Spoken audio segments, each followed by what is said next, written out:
Okay, this is part 2. And which one did we left off with this one? This one is also a whole bunch of parts that came from Kane. Oh, by the way, this part, like I said, is LDM. This came from Thomas. Leftovers, mostly LDM. And I think I already talked about these already, but this one comes from Kane. The majority of these parts, minus this little section right here, it came from my Cornhorn version 2. But everything else came from Kane. I kind of like this one just because of the fact that it's got good lines to it, and it's very logical in the sense that it's got a big fat pommel, and that matches the width of the blade holder, I think. Look, I can't tell, but it's stepped, and it just makes sense. The lines of it. It's got a PC2, and this is like one of those gold copper caps that I got from TCS. I think I got a whole bunch of them for free. But one of the things that I use for kill keys are the big mechanical pencils. The inside tube fits perfectly inside the 2.1mm recharge ports, and I got a billion of those things sitting around, so I just cut off little sections of it, glue it to something else, and voila, I have a kill key. Anyway, this is actually a lead engine cool white. At the time I made this, I didn't actually have any Rebel whites. That's what I preferred. But I still really like this one because it's bright and it's a little bit bluish. It's a cool white, so it's not as actually white as the Rebels, but yeah. I guess this is Halcyon then.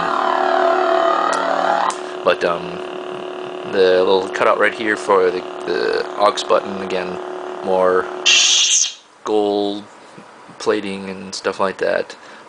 This is kind of a cool effect that I got that I wasn't intending, but a little stepped effect right there. I thought about going back and pulling a little bit of the gold off so it shows one more step, but then I thought that might be tacky, so I didn't.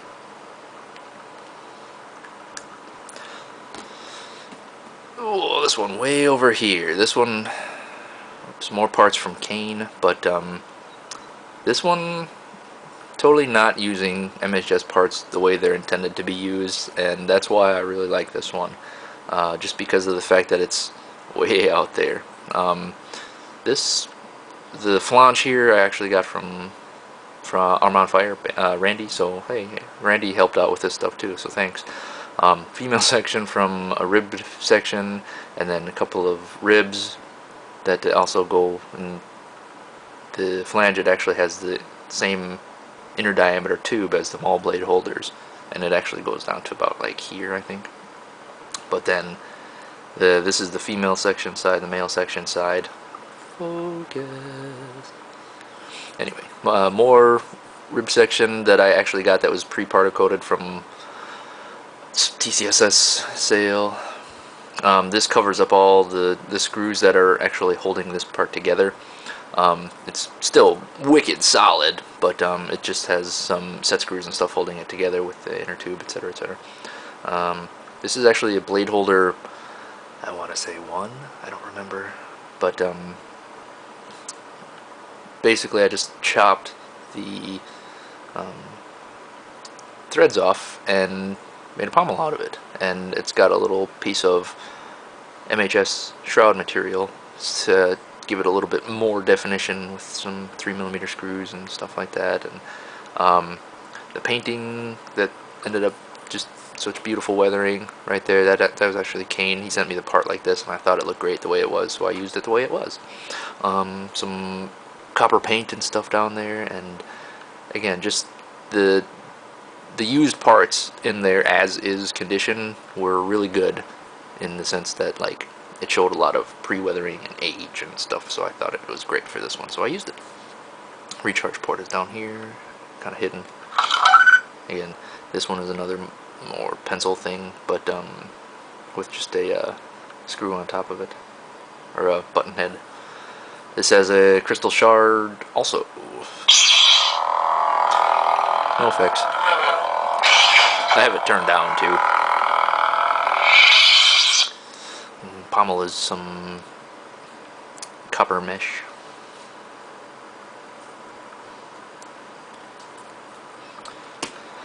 Oh, Rebel Blue, the light blue. And then last one here is, I call this the Quasi Maris Brood Guard Shoto, also known as a Tonfa. But the handle here, I think, was the only thing that I actually used that was brand new. Everything else was just scrap parts and stuff. But it's brown, I just realized. I used the brown one. Like I said, scrap parts, just raw aluminum mostly, that without, like, you know, inch and a quarter, inch and 3/8, inch and a half, and just the step ups and stuff like that. But most of these parts are from Kane also.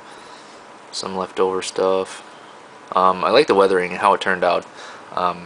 Basically what I did was, before you powder coat it, just sand it with a hand file and scratch the hot crap out of it to get these nice road rash lines, if you want to call them that. I guess that's kind of what they resemble.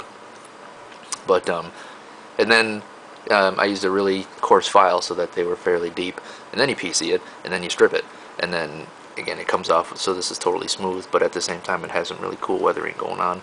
And since the color is in the grooves, you can go over it with some steel wool and give it a little bit of a gleam to it. So that's kind of a cool little technique. This was neat. I thought it was cool. I have no reason to ever use this feature, but it's cool. So TFU Star Killer. This is a PC, by the way. But once you know that, then you can screw it into this one right here, and you got some place to hold your kill key. Ta-da! How very, very interesting, they said. Anyway, running TFU Star Killer. TFU Star Killer. This is the main activation, and the reason why I put it there is, like, supposedly you'd be holding this with one hand. I'm gonna move this so I don't smack them together. But if you for a guard shoto, you'd already have a lightsaber in the other hand. So how do you activate this one? So you just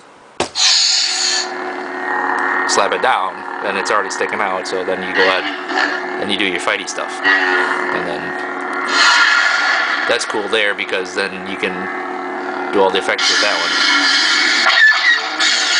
This is a toss-up, but I actually ended up liking having it on the bottom right there. So anyway, and those are my fridge sabers. There you go. See you later.